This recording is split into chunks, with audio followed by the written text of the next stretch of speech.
Olá, pessoal! Hoje a gente vai aprender a fazer snippets, né? Primeiro vamos entender um pouquinho o que é um snippet. Ele nada mais é do que um código que a gente deixa configurado para, após a gente configurar ele, né, executar ali um pequeno comandinho, um apelido ali para ele e ele gerar esse código pra gente. E a gente vai fazer isso hoje, tá bom? Não esquece antes da gente fazer de se inscrever no canal caso você não seja inscrito. Beleza? Bora lá então. Pessoal, a primeira coisa que a gente vai precisar fazer aqui, né, é ter uma pastinha aberta para depois a gente conseguir testar os nossos snippets. Aí vai muito da configuração do VS Code de vocês, né? O meu tá aqui em português, então vocês podem seguir aqui, caso o seu esteja em português. Caso não esteja, você pode instalar uma extensãozinha do próprio VS Code para deixar o seu VS Code em português, certo? Mas se você preferir inglês também, né? Eu gosto de deixar em português exatamente por causa das aulas, certo? Então a gente vai aqui em arquivo. E aí vem aqui na parte de preferências, né? E configurar snippets de usuário. E aí ele vai abrir pra gente esse pop-upzinho, onde ele vai mostrar os snippets já existentes, né? Que no meu caso já tem um aqui. E vai mostrar pra gente também aqui decidir se a gente quer criar um snippet geral, né? Então, tipo, para todas as linguagens de programação ou para uma linguagem de programação específica. Aí vai de vocês definirem qual vocês preferem, né? Dá para criar para CSS, para Dart, né? Dá para criar só para JavaScript, só para TypeScript, ou então criar um geral, né? No nosso caso, o nosso arquivo vai ser um arquivo global, ou seja, ele vai funcionar em todos os tipos de arquivos, né? Todos os tipos de extensão, certo? E aí eu tenho que dar um nome para esse snippet. No meu caso, eu vou colocar snippet for VS Code e Jazz, porque eu já tenho um que chama a mesma coisa, né? Então acho que é só para deixar melhorzinho, eu vou deixar só snippet VS Code, certo? E aí eu vou clicar Enter para ele abrir aqui para mim a minha configuração. Ele já dá um exemplo pra gente aqui, né? Explica um pouquinho de como que funciona cada uma das coisas. E aqui vocês podem começar a configuração. Ele dá até um exemplo pra gente aqui, né? Pra print do console, né? Pra gente executar um console. Então a gente vai descomentar isso daqui. E aí eu vou dar uma explicadinha em como funciona cada um dos campos, né?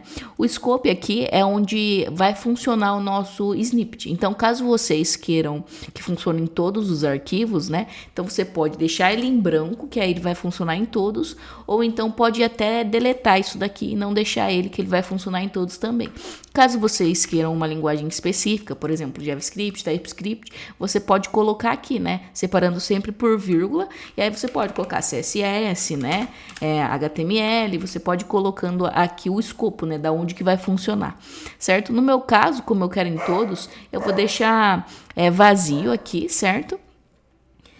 E aí no prefix aqui, né, eu vou deixar o nome que eu quero que ele execute, ou seja, vai ser o apelidinho ali, né? Então, quando eu digitar isso no meu VS Code, ele vai buscar por esse snippet aqui que eu vou colocar no body, né? Então, aqui no meu caso, eu quero criar uma função, uma função JavaScript, tá? Então, eu vou colocar aqui, né, que essa função ela vai ser export, né, função, um component, porque ela vai ser, no meu exemplo aqui, eu quero criar um componente do React, né, onde ele vai ser exportado, exportado ali padrão, uma exportação nomeada, certo? Então eu vou criar ele assim, mas aí como eu já tenho um prefixo assim, eu vou criar ele aqui, né, com CC, só pra gente conseguir diferenciar. No seu caso, se você não tiver nenhum snippet ainda criado aí no seu VS Code, você pode deixar do jeito que quiser, de acordo com o comando que você quer executar, né, com o código que você quer executar. No body aqui, né, a gente tem que colocar o nosso corpo da função, né? Aqui no caso meu, como que vai ser uma função JavaScript, né? Eu vou colocar um export, né? Um export, não vai ser default, vai ser uma função normal, e aqui vai ser o nome do arquivo, certo? No caso aqui, eu posso deixar ele assim e colocar para ele um o símbolo de cifrão e 1. Isso significa que quando o primeiro tab, né, vai vir aqui e depois, como aqui tem o 2, ele viria para cá. Então, é os tabs que a gente vai dar depois que esse snippet foi executado, certo? Então, aqui no meu caso vai ser export function e aqui o nome do meu arquivo. Aí eu vou abrir aqui, certo? O colchetes da função. E aí depois aqui, né, eu vou deixar uma linha vazia. E vou colocar vírgula, então se você quiser deixar uma linha vazia é só deixar assim, certo? E depois eu vou fechar ele aqui, certo? Lembrando que a ideia também é que ele seja um componente, uma função, né? Um componente React, então eu poderia também colocar o return aqui, né? Então colocar, por exemplo, para dar o tab, a gente coloca barra T, certo? E aí eu vou colocar um barra T, né? Para ele dar o tabzinho ali. E aí eu vou colocar return aqui. E aí aqui eu já deixo o meu segundo tab. Então o primeiro tab eu digito o nome e o segundo eu já vou digitar ali o meu conteúdo, né? Eu vou deixar aqui também os parênteses. E aqui é uma descrição, né? Do que esse snippet faz. Então no meu caso aqui, o meu snippet ele vai criar, né? Create function component, né? Então, vai ser assim o nome que eu vou dar. E aí, vocês podem colocar. E aqui também, né? Tem que colocar uma descrição. Eu vou colocar o mesmo nome aqui. A descrição, a ideia é que ele seja um pouquinho mais bem escopado, né? Tipo, definido melhor o que está sendo feito. Mas no caso aqui, para esse exemplo, a gente pode usar, né? Vamos salvar ele aqui. E pronto, a partir do momento que eu salvei aqui, meu buddy, né? Eu posso vir aqui no meu arquivo e testar. Então, eu vou vir aqui colocar o EFCC e olha só, ele já traz para mim aqui, no primeiro tab eu vou escrever o nome do meu arquivo, por exemplo, page components, né? Components.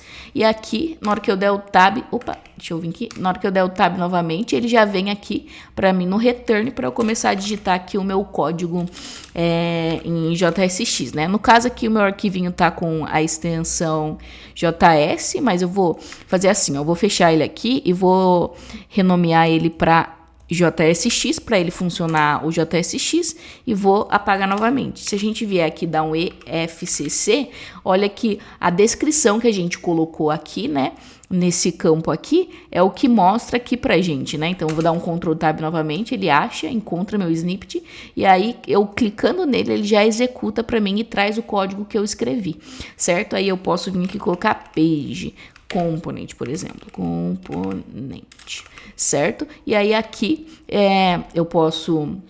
eu esqueci de fechar e abrir parênteses, por isso que tá dando erro, né? Mas eu vou já ajustar isso. E aí no próximo tab aqui, calma aí, deixa eu ajustar isso que ele tá reclamando aqui, o meu JSX, então eu tenho que vir aqui colocar o nome e abrir e fechar parênteses, né? No componente aqui. Então, show, vou salvar novamente, vou apagar aqui e vou dar um EFCC e executar. Agora sim, page component, né? E dou um tab e ele vem aqui, eu posso digitar aqui meu H1, hello, hello world, certo? Então, meu snippet já está criado. Algo legal do snippet, né? Deixa eu vir aqui para vocês verem o que eu já criei. Vou vir aqui na configuração. Eu vou vir no meu snippet for VS Code que eu já tinha criado, onde eu criei vários snippets. E eu tenho esse comandinho aqui, que é tn_filename_base, que ele vai pegar o nome do arquivo, né? Então, no caso, o meu arquivo aqui, ele tá com o nome index. Porém, né, se eu tivesse com um arquivo chamado, por exemplo, home, ele criaria uma função com o nome home já, né? Então, ele já conseguiria fazer esse processo para mim. Eu também gosto de colocar nos meus snippets aqui uma função com exportação nomeada, né? Então, eu exporto e na hora de importar eu tenho que fazer desestruturação ali. E também gosto de colocar uma default, né? Então, vai de acordo com o projeto que eu estiver usando. Eu também gosto de colocar a parte de CSS, de Flexbox, ali umas classes que eu utilizo, que são bem legais, e uma para resetar o CSS, para todo o projeto eu ter esse reset, né? Então eu gosto de fazer isso também aqui dentro dos projetos, certo? Então eu queria mostrar isso para vocês. Eu vou deixar um artigo do meu blog na descrição, onde eu detalho cada passo. Eu tenho todo esse código lá também, então vocês podem dar uma olhadinha. Eu tô com um projeto novo aí que é o blog, além do YouTube, né? Então vai lá dar uma olhadinha, conferir os posts, que são posts muito bacana, tenho certeza que vocês vão gostar. E se vocês gostaram desse vídeo, não esquece de se inscrever no nosso canal e deixar aquele like. Tchau, tchau e até a próxima.